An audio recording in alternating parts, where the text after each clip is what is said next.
Selamat datang di channel Tim Hasbunallah dalam video pembelajaran pendidikan agama Islam dan budi pekerti kelas 11 SMA atau SMK. Tetap semangat walau belajar online ya.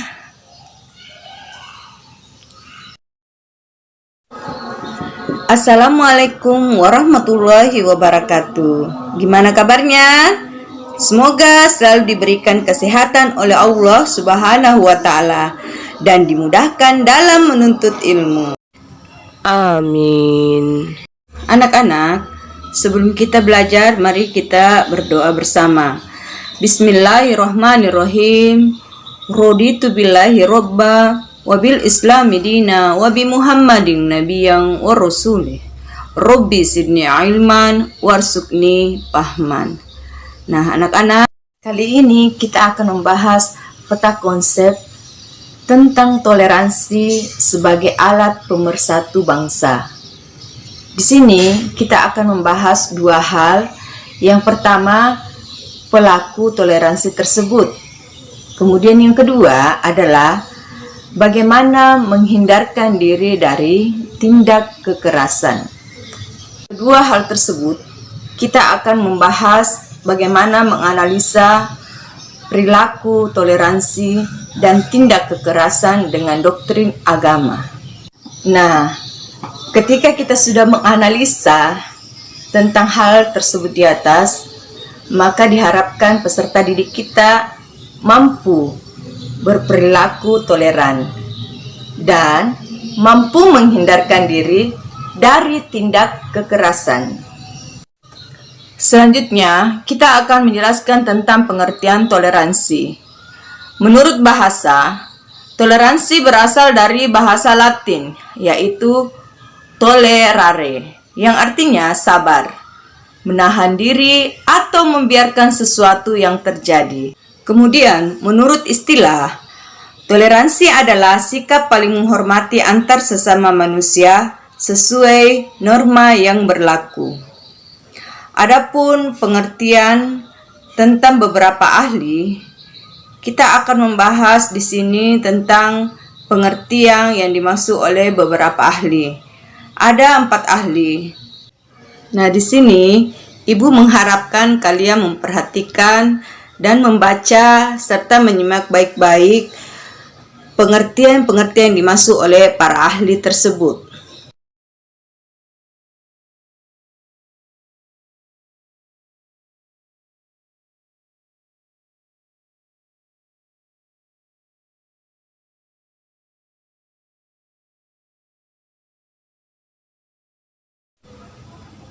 Baiklah, kita akan lanjutkan kembali tentang toleransi.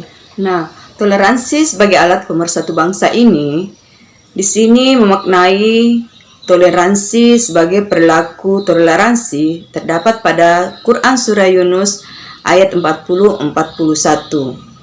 Kemudian diharapkan menghindarkan diri dari tindak kekerasan.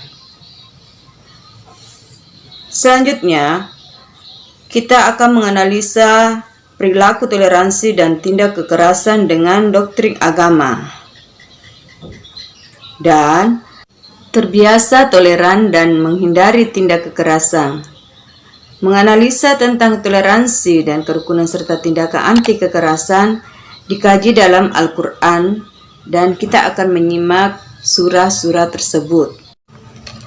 A'udzubillahi minasyaitonirrajim. Bismillahirrahmanirrahim.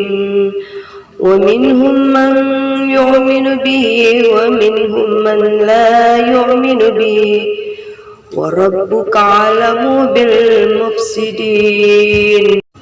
Wa in kadzabuka faqul li 'amali wa lakum amalukum antum bari'una mimma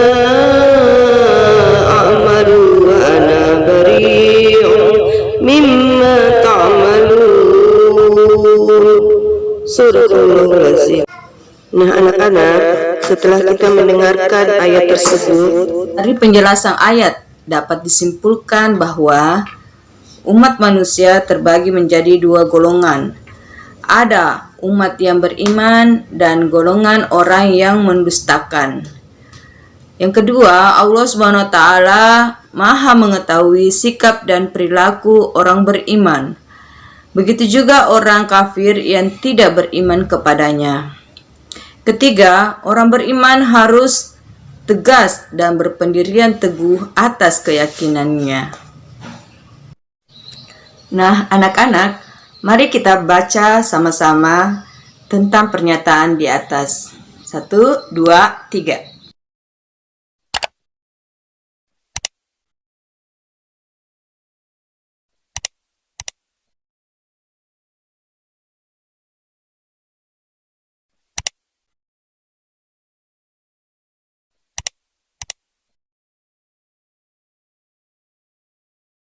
Ya, selesai. Selanjutnya, kita perlu mengetahui perilaku menghindarkan diri dari tindak kekerasan. Di sini tercakup 4 macam cara untuk menghindarkan diri kita dari tindak kekerasan. Anak-anakku nanti boleh baca. Kemudian kita ke tujuan toleransi. Untuk tujuan toleransi kita baca sama-sama juga nanti ya. Lanjut, manfaat toleransi. Manfaat toleransi ada 5 hal yang kita akan bahas juga di sini, tapi nanti kita akan diskusikan bersama. Selanjutnya, kita akan bahas pertama yaitu meningkatkan rasa persaudaraan. Sikap toleransi dalam diri seseorang akan menimbulkan kasih sayang di dalam dirinya, sehingga rasa persaudaraan terhadap sesama anak bangsa akan semakin besar. Dengan adanya rasa persaudaraan yang tinggi, maka masyarakat akan terhindar dari perpecahan. Yang kedua, meningkatkan rasa nasionalisme. Sikap positif dan toleransi yang diterapkan dalam kehidupan sehari-hari akan berdampak pada rasa nasionalisme seseorang. Dengan menyadari dan menerima bahwa Indonesia merupakan negara yang majemuk, maka seseorang akan semakin cinta kepada tanah airnya. Ketiga, meningkatkan kekuatan dalam iman. Menghargai dan menghormati agama lain yang berbeda merupakan salah satu bentuk keimanan seseorang. Bisa dikatakan bahwa seseorang yang mampu bersosialisasi dengan orang lain yang berbeda budaya dan kepercayaan adalah orang yang memiliki iman yang kuat. Berikut, yang keempat, memudahkan mencapai kata mufakat. Toleransi juga sangat diperlukan ketika dilakukan musyawarah untuk mencapai mufakat. Menghargai dan menghormati perbedaan pendapat orang lain akan membuat suatu masyarakat terhindar dari permusuhan dan pertikaian. Yang kelima, memudahkan pembangunan negara. Sikap toleransi setiap individu akan memudahkan proses pembangunan suatu negara. Hal tersebut terjadi karena adanya pemikiran bahwa perbedaan justru membuat suatu negara semakin kuat. Nah, anak-anak, itulah 5 manfaat toleransi. Selanjutnya kita ke ciri-ciri toleransi. Di sini ada 5 hal ciri-ciri toleransi. Pertama, menghargai dan menghormati orang lain meskipun berbeda agama, suku agama, dan ras.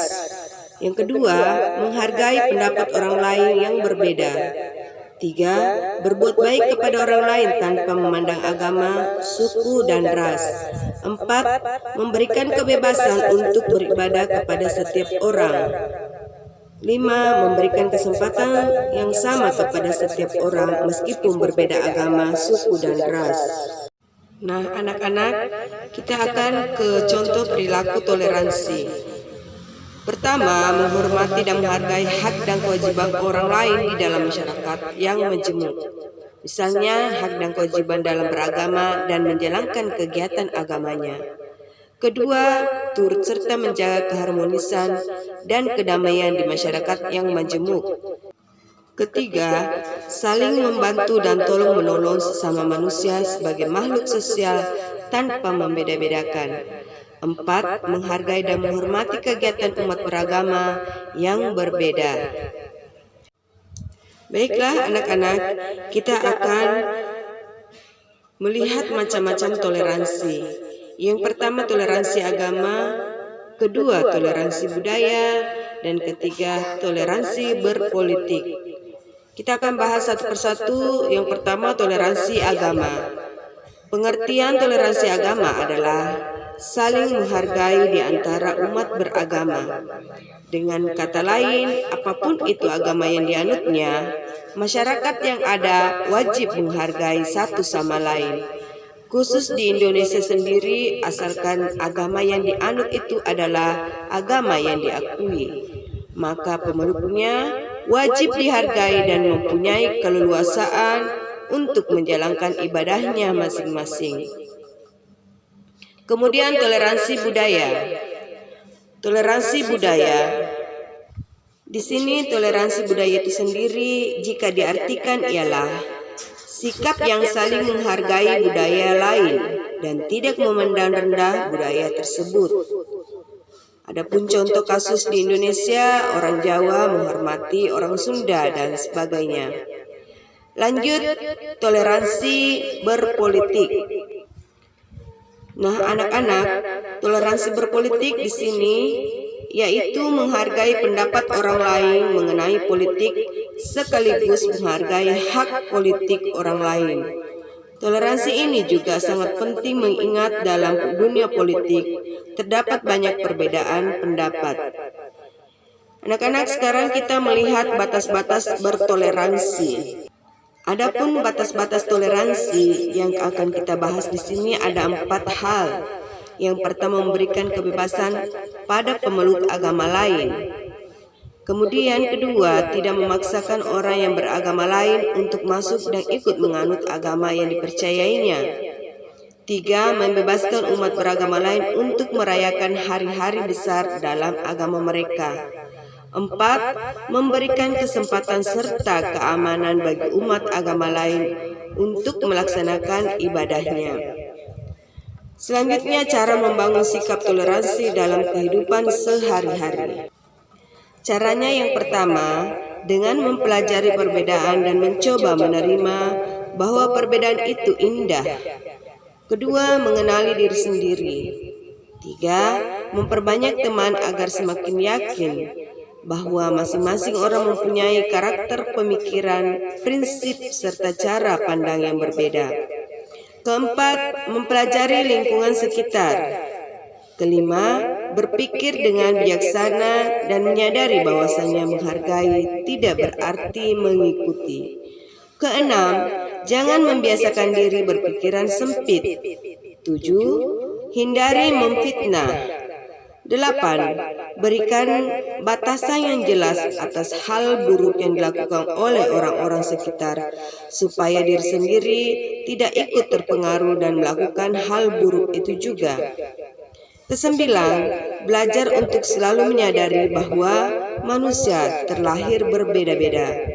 Kesepuluh, selalu mengintrospeksi diri sendiri dan hindari menyakiti sesama. Sekali lagi, Ibu pesankan, mari kita sama-sama menghindarkan diri dari tindak kekerasan.